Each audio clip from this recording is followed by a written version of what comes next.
So hello everyone, most welcome करता हूँ केवाईटी class के चैनल पे। आज हम बात करने वाले हैं मोस्ट इंपॉर्टेंट बात जो क्लास 10 पास होने के बाद विद्यार्थियों के अंदर अक्सर एक क्वेश्चंस बनते हैं। क्या क्वेश्चन बनते हैं कि नेवी कैसे ज्वाइन करें क्लास 10 के बाद। अगर कोई विद्यार्थी क्लास 10 पास आउट हो चुका है वह या फिर क्लास 10 के अंदर है, वह नेवी के अंदर जाना चाहता है, एक गवर्नमेंट जॉब करना चाहता है, तो कैसे प्रोसेस से गुजरना पड़ेगा कि एक शानदार गवर्नमेंट जॉब ले सके और अपने देश की सेवा के लिए जा सके। तो मैं आज डिटेल में बात करूंगा कैसे कैसे आपको इसके अंदर एडमिशन होगा, कैसे आपका एग्जाम्स होता है, क्या क्या क्राइटेरिया होती है, हर एक पॉइंट पे आज बात करेंगे। तो शुरू से लेकर के आखिरी तक इस वीडियो को देखना ताकि आपके पास हर एक इन्फॉर्मेशन पहुंच जाए और 100% सही इन्फॉर्मेशन पहुंचेगी आपके पास, ये उम्मीद है। तो भाई देखो, हर एक पॉइंट को समझना, सिलेबस को समझना, एग्जाम पैटर्न को समझना, ताकि आपके तैयारी करने में एकदम अच्छे से कोई दिक्कत ना आ पाए।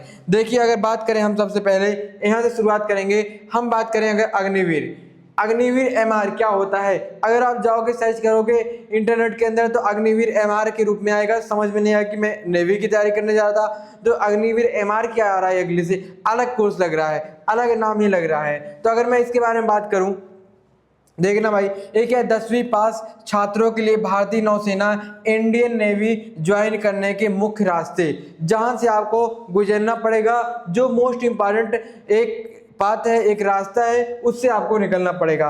सबसे पहले पोस्ट की अगर बात की जाए तो देखो, स्टीवर्ड यानी भोजन परोसना और हाउसकीपिंग के रूप में, या फिर शेफ के शाकाहारी मांसाहारी भोजन बनाने के रूप में, या फिर आपका क्या है हाइजीनिस्ट, क्या है हाइजीनिस्ट, स्वच्छता और साफ सफाई रखने का।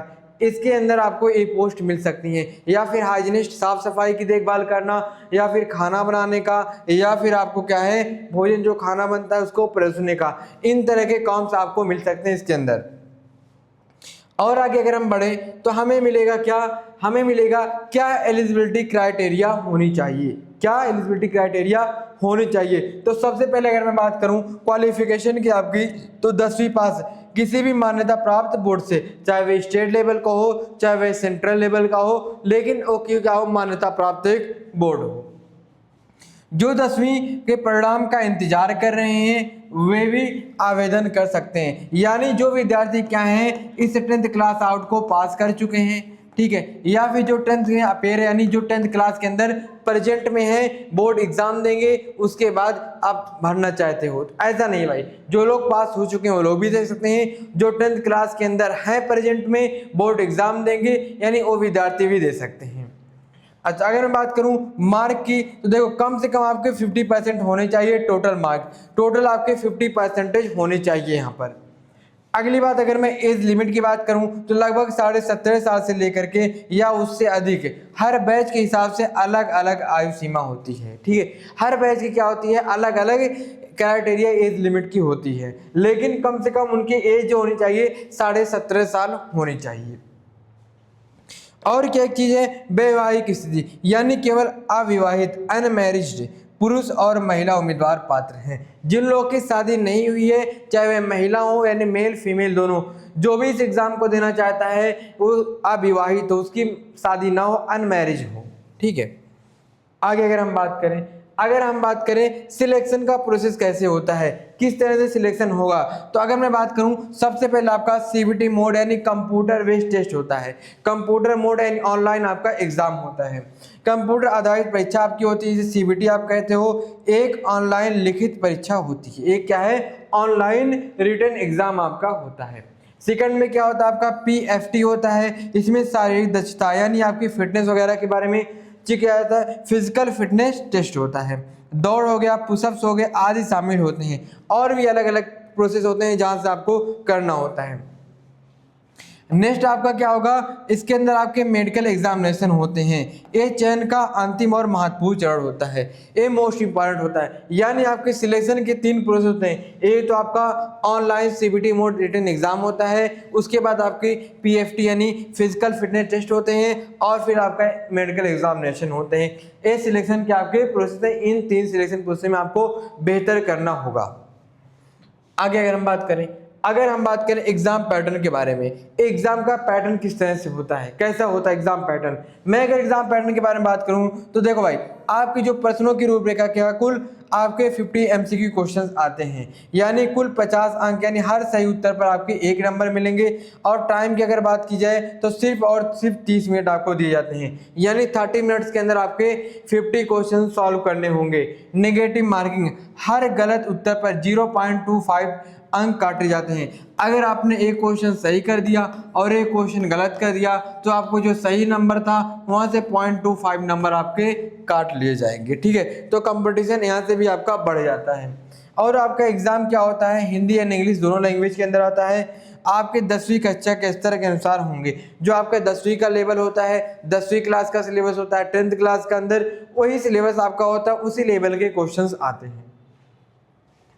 अगर हम और आगे बढ़ें, अगर मैं सिलेबस की बात करूं भाई, तो देखो सिलेबस आपका साइंस और मैथ आपका क्या होता है, भौतिक और रसायन, न्यूटन के नियम, बल, कार्य, ऊर्जा, तत्व के यौगिक मिश्रण, कुछ थोड़ा लेवल आगे नीचे जाएंगे, और क्या आपके मैथमेटिक्स हैं। ऐसे आपका जीके आता है, करंट अफेयर्स हो गए, खेल जगत की घटनाओं के बारे में हो गया, डिफेंस के बारे में हो गया, इस तरह के क्वेश्चंस आपके आते हैं। तो ये आपका रहा 10th लेवल का सिलेबस और आपका एक जीके का। आगे हम बात करें, अगर मैं बात करूं पीएफटी के बारे में, फिजिकल फिटनेस टेस्ट के बारे में अगर मैं बात करूं तो 1.6 किलोमीटर, यानी आप अगर समझो तो 1600 मीटर की आपकी दौड़ होती है, ठीक है, रनिंग होती है 1600 मीटर की। अगर फिटनेस बहुत जरूरी यहाँ पर है, जिसे 1.6 किलोमीटर की दौड़ निर्धारित समय के अंदर पूरी करनी होती है। एक टाइम होता है, उसी टाइम के अंदर आपको इतनी मीटर की दौड़ को कंप्लीट करना होता है। पुरुष और महिलाओं के लिए समय अलग अलग होते हैं, मेल और फीमेल के लिए ये टाइम अलग अलग होते हैं। मेल के लिए कुछ अलग टाइम के अंदर कंप्लीट करना होता है और फीमेल के लिए कुछ अलग टाइम दिए होते हैं, उनके अंदर कंप्लीट करना होगा। और इसके अलावा एक तय संख्या में स्क्वाट्स, उठक बैठक और पुशअप्स वगैरह करने होते हैं, वो भी आपको नंबर दिया होता है, इतने के इतने ही करने हैं, इससे कम या ज़्यादा नहीं होने चाहिए। आगे अगर बात करूं, अगर मैं और आगे बढ़ूं तो आपको क्या है, फिजिकल स्टैंडर्ड्स के बारे में पता चलेगा, शारीरिक मानदंड। तो अगर आपके हाइट की मैं बात करूं, ठीक है, अगर मैं हाइट की बात करूं तो अगर सामान्यतः क्या होना चाहिए, 157 सेंटीमीटर होना चाहिए, राज्य के अनुसार छूट मिल सकती है, ठीक है। देखो वैसे आपकी जो हाइट यहाँ होती है 157 मीटर होती है, लेकिन स्टेट लेवल क्या होती है, कुछ क्या मिलता है, रिलैक्सेशन मिलता है, छूट आपको मिलती है। वेट के बारे में अगर बात की है तो आपकी ऊंचाई और उम्र के सही अनुपात में होना चाहिए, जिसे आपकी जो एज है, आपकी जो हाइट है, उसके अनुपात में इनकी कुछ क्राइटेरिया होती है, उसी के अंदर आपकी क्या होनी चाहिए, एज होनी चाहिए। चेस्ट की बात की है, न्यूनतम फुलाव के साथ साथ तय माप होना अनिवार्य है। और क्या है, मेडिकल, आंखों की रोशनी और सुनने की क्षमता सही होनी चाहिए, कोई गंभीर बीमारी अयोग्य बना सकती है। कोई अगर बीमारी आपके अंदर है, आप इस एग्जाम को देने जा रहे हो तो उसको आपको अयोग्य बना सकती है, यानी आप उससे बाहर निकल सकते हो, वहां से आपको बाहर निकाल दिया जाएगा। अगर मैं बात करूं सैलरी के बारे में, डिटेल इन्फॉर्मेशन अगर मैं बात करूं, देखो भाई पहला साल जो आपका होगा लगभग 30,000 माह इन हैंड सैलरी आपकी 21,000 मिलता है, बाकी सेव निधि फंड में जमा होता है। और क्या है, इन हैंड आपको 21,000 मिलता है, और इन हैंड आपको 21,000 मिलता है, और जो पैसे बचते हैं सेवा निधि के अंदर आपके जमा हो जाते हैं। चौथा साल, यानी हर साल वेतन में बढ़ोतरी होती है, और चौथे साल तक तय 40,000 माह हो जाता है। और सेवा निधि पैकेज के अंदर 4 साल पूरे होने पर 11 से 12 लाख रुपया एक मुश्त मिलते हैं, इसमें सरकार का भी बराबर योगदान होता है। और अगर हम बात करें अगर हम आगे बात करें तो हमें क्या है, सेवा अवधि के बारे में, सर्विस पीरियड के बारे में बात करूं तो देखो ये आपकी जो क्या है, सिर्फ और सिर्फ 4 साल का है। पहले तो परमानेंट होता था, लेकिन अब सरकार ने क्या कर दिया है, सिर्फ और सिर्फ 4 साल तक आपका होता है। शुरुआत में अग्निपथ स्कीम के तहत केवल 4 साल की भर्ती होती है, लेकिन 25% परमानेंट, यानी 4 साल बाद शानदार प्रदर्शन होने के आधार पर आपके 25% अग्निवीरों को अस्थायी सेवा परमानेंट में मौका मिलता है, ठीक है। इतना आपको क्या मिलता है, परमानेंट मिल जाता है। और क्या है, 75% सेवा मुक्त हो जाते हैं, यानी बाकी 75% सेवा निधि के साथ मुक्त किया जाता है, जिन्हें आगे सरकारी नौकरियों में प्राथमिकता मिलती है आपको। वैसे आपका 4 साल है, लेकिन 25% क्या हो जाते हैं, वो लोग परमानेंट हो जाते हैं, और 75% क्या हो जाते हैं, 75% आपके सेवा मुक्त हो जाते हैं लोग, ठीक है। अगर आगे हम बात करें तो देखो तैयारी के बारे में बात करूं तो आपका देखो 9th के कुछ बेसिक लेवल्स और 10th के आते हैं, ठीक है। 9th के कुछ बेसिक क्वेश्चंस आपके आते हैं और इससे 10th के आपके आते हैं। अगर बढ़िया तैयारी आप करनी है तो सबसे बढ़िया अगर बुक की मैं बात करूं तो आपकी NCERT होगी, वहां से अगर आप पढ़ ले जाते हो तो सबसे बढ़िया होगा। उसके हर एक कंसेप्ट को अगर आपने समझ ले गए तो उसके बारे में बहुत बढ़िया होगा। वैसे सिलेबस के बारे में हम आगे और डिटेल में बात करेंगे, एक एक पॉइंट पे बात करेंगे सिलेबस के बारे में। और मैं बात करूं अगर सामान्य ज्ञान के बारे में, टाइम मैनेजमेंट वगैरह के बारे में, सब कुछ मैंने ला रखा है, लेकिन हम इसके बाद भी एक सिलेबस के बारे में और बेहतरीन सिर्फ और सिर्फ सिलेबस के बारे में ही बात करेंगे, ठीक है। वहाँ आगे हम बात देते हैं। आगे अगर हम बढ़ूँ, अगर आगे मैं और बढ़ूँ, देखो भाई जो क्या है आपके डॉक्यूमेंट्स यहाँ रिक्वायर्ड होंगे, जैसे क्लास 10th की मार्कशीट, पासिंग सर्टिफिकेट, आपके जन्म प्रमाण पत्र हो गए, आधार कार्ड, पासपोर्ट साइज जो हाल ही में लगभग 6 महीने के अंदर अंदर आपके फोटो खिंचाए गए हों, यदि आपके जाति प्रमाण पत्र जैसे SC ST वगैरह की लगती है, OBC की लगती है, जनरल वगैरह की लगती नहीं जाति प्रमाण पत्र, और डोमिसाइल निवास प्रमाण पत्र राज्य के अनुसार आपका लगता है। ये कुछ डॉक्यूमेंट्स के बारे में यहाँ बात की गई है। आगे बात कीजिए ट्रेनिंग की छुट्टियां वगैरह क्या होती हैं। देखो भाई कठोर प्रशिक्षण यानी आपका जो क्या है उड़ीसा के अंदर बेसिक ट्रेनिंग दी जाती है और लगभग 22 से 24 हफ्ते की ट्रेनिंग होती है, जिसमें शारीरिक अनुशासन और ट्रेड से जुड़ी स्किल सिखाई जाती है।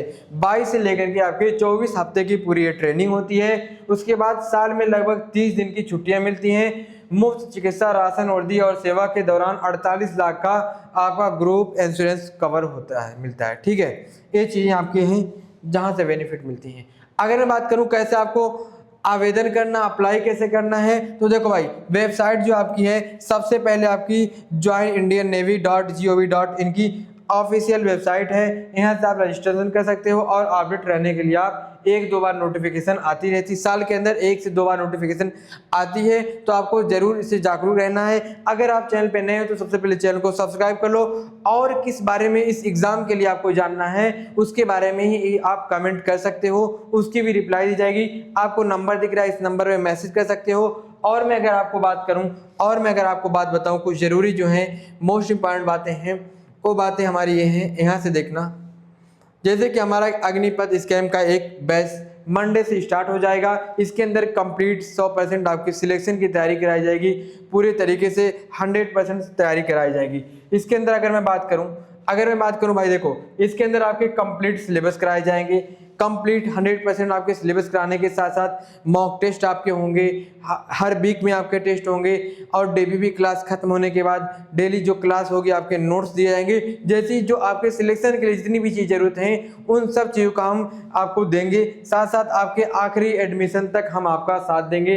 काउंसलिंग वगैरह जो भी होती है, जैसे भी एग्जाम निकलने के बाद जैसे आपकी ट्रेनिंग के अंदर क्या क्या जरूरत पड़ेगी, हर एक इन्फॉर्मेशन देंगे। अगर आपको यहाँ से तैयारी करनी है तो सबसे पहले आप जा सकते हो, हमारा KYT क्लास का ऐप है, ठीक है। KYT क्लास का ऐप हमें प्ले स्टोर के अंदर मिल जाएगा, वहाँ से आप सर्च करोगे, वहाँ से आपको हर ऐप मिलेगा।